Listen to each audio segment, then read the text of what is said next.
This is a photograph of Irene Gut-Updike, taken shortly before her death in 2003. She was a Polish Catholic girl who had just started into nursing school when World War II began. The government of Israel has listed her among what they used to call the righteous Gentiles for her bravery in helping Jewish captives escape the death camps during the Holocaust. Her youth was interrupted by the violence and sexual trauma of having been captured by the Germans and forced to do labor in the officers' dining room and kitchen.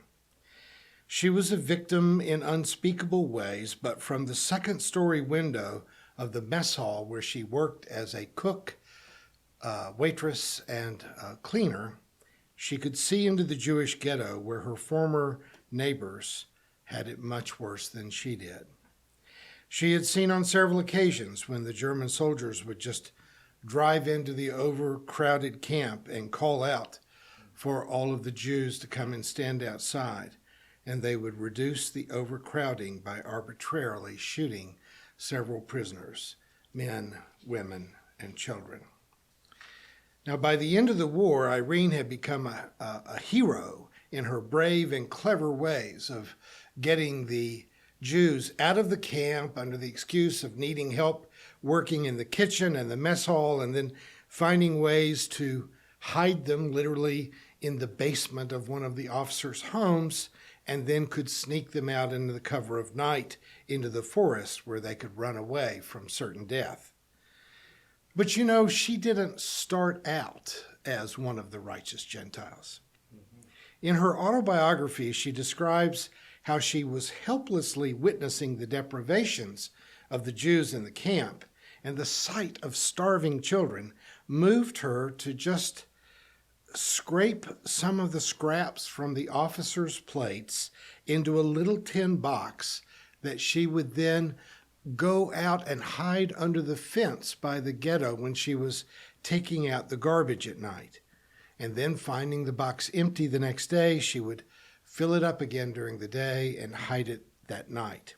It was a small gesture, maybe even as much to assuage her own conscience as it was to do anything about how many starving children were in the ghetto. But it was this practice that went on for months that built the courage in her to begin to take larger actions, to the point that she was concocting lies and tricks to get Jews into the kitchen and then into an officer's basement and then to freedom. She actually got caught doing this and escaped and became a part of the armed guerrilla warfare against Germany. She was quite a person.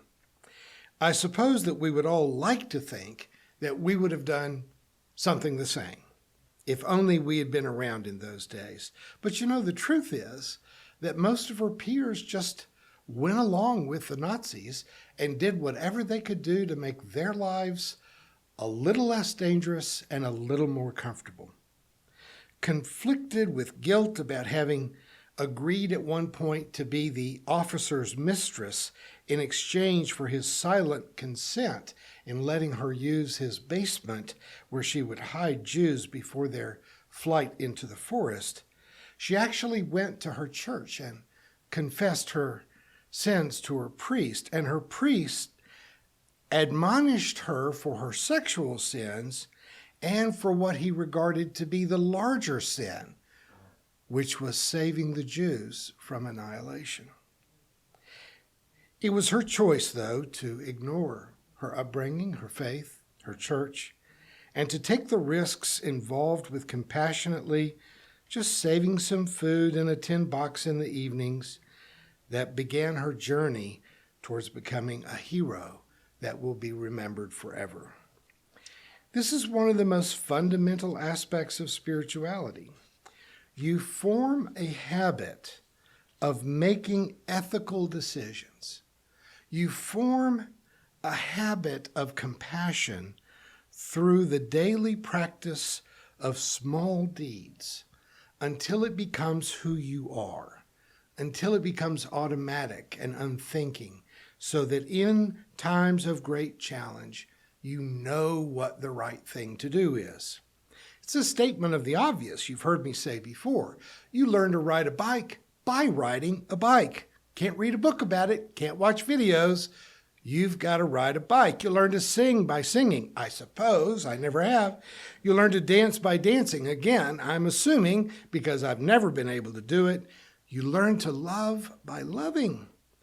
And you learn to instinctively act with compassion by practicing compassion in little ways every day. I'm sharing with you here a picture of my keyboard, and for those of you listening to the podcast, I can tell you that half the letters are rubbed off the keys.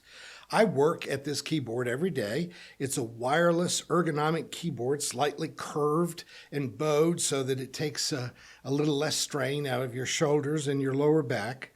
And I've had several of these through the years. They last about 5 years before the constant use, coupled with occasional spills of coffee or pasta sauce, ends its natural life. But if I were to ask you to point at the E key or the M or the N, could you do it? Like when you're having to enter a password or a website thing, can you just pick out the L or the S? If I'm trying to pick any of those letters associated with the keys, I can't do it. I typically can't remember where they are. But when I position my hands over the keyboard, my fingers automatically go to where the E and the S is. My fingers know by habit in the same way that a pianist is not saying the letters of the notes that they are playing in their head. Years of practice makes the fingers just know which key plays which sound. Miss Bertrand, my high school typing teacher, would actually take points off of a test if she caught you looking at the keyboard. Now, if I were to look at the keyboard, I wouldn't be able to type. I want to suggest that the practice of compassion or empathy or even wokeness is much the same. A lot of what we are asked to do to protect the planet, to care for the poor, or if you consider them closely, just symbolic gestures. If you put your paper and your plastic and your aluminum and your glass into recycling bins, are you helping the planet? Not always. Much of what goes into recycle bins is transported in a big truck run by fossil fuels, running over asphalt roads that are indented and have to be repaved. And then the contents are sold to poor countries for them to recycle. And the way most of them recycle is by dumping it in the ocean or just making a huge pile of trash.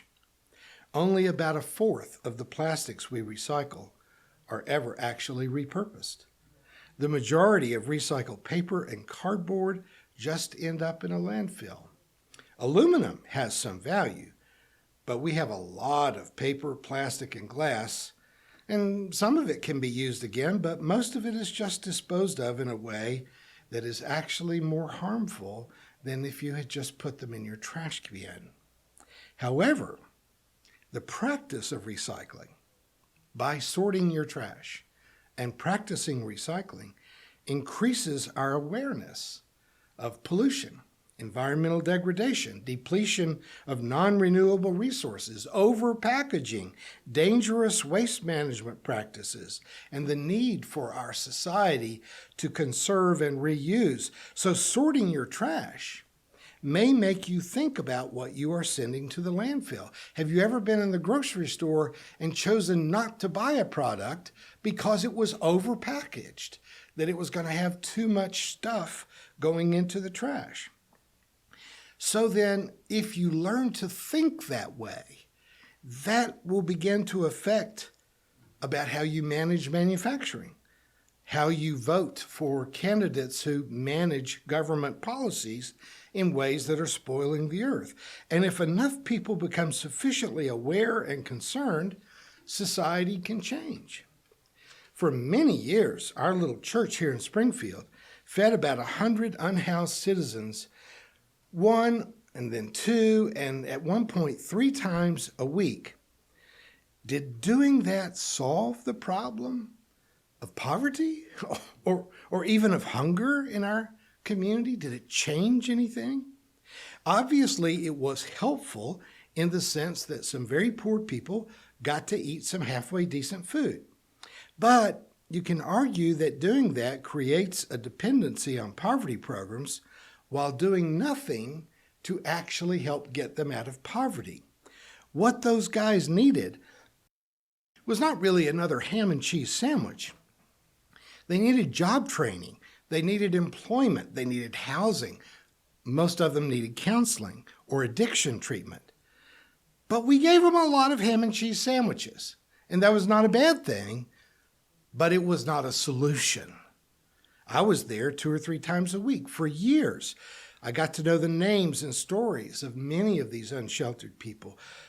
I knew about their criminal records, their experiences in the county jail. They became humans to me, not just statistics, not just a figure of a person in dirty clothes sleeping under a bridge. I knew about what unemployment looked like. I knew how a family smelled after they lived in their car for a while, homelessness and the need for addiction treatment and mental health care, along with penal reform, because our county jail is one of the most inhumane and violent places in the world. So this symbolic work was an education for me and for a lot of our church members. And it now affects how I live. And you better believe it affects how I vote and which government programs I will support and which ones I will literally vehemently oppose. I'll further confess to you that at home alone, when no one can see me yelling at the television, I go absolutely nuts when I see these TV ads for Shriners Children's Hospital or St. Jude's Cancer Research Hospital. They parade out these cute, hairless children who are fighting for their lives against cancer, or kids with prosthetic arms and legs offering to send you an adorable blanket to thank you for your gift towards buying the medical treatment and equipment that they need to survive.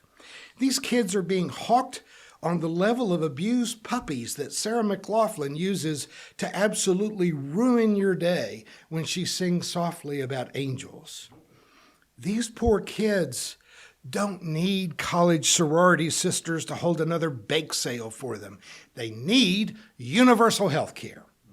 When a kid has brain cancer or another kid was born without legs, this isn't about insurance coverage or your willingness to send $10 a month to the hospital of your choice or the animal shelter or another 10 to the Shriners Hospital. It is about being the kind of society that is unwilling for the children of the rich to get the best health care in the world and the children of the poor to wait for someone to do a yard sale to buy them a wheelchair. To this date, in 2023, in the richest country of the world, in the richest time in history, we still label any politician who advocates for universal health care in the United States as being crazy. Let me tell you, they're not nearly as crazy as I am. Honestly, as Bono famously said, sometimes I just don't have enough middle fingers to express how I feel about American politics.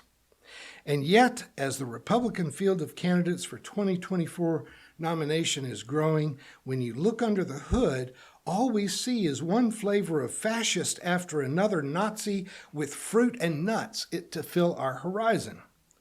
So as much as I hate them, I guess Americans still need TV ads for donations to St. Jude's and Shriners, and probably even more images of freezing and starving puppies to try to kindle the dying embers of compassion into some kind of flame until we can actually find the character to start doing the right thing.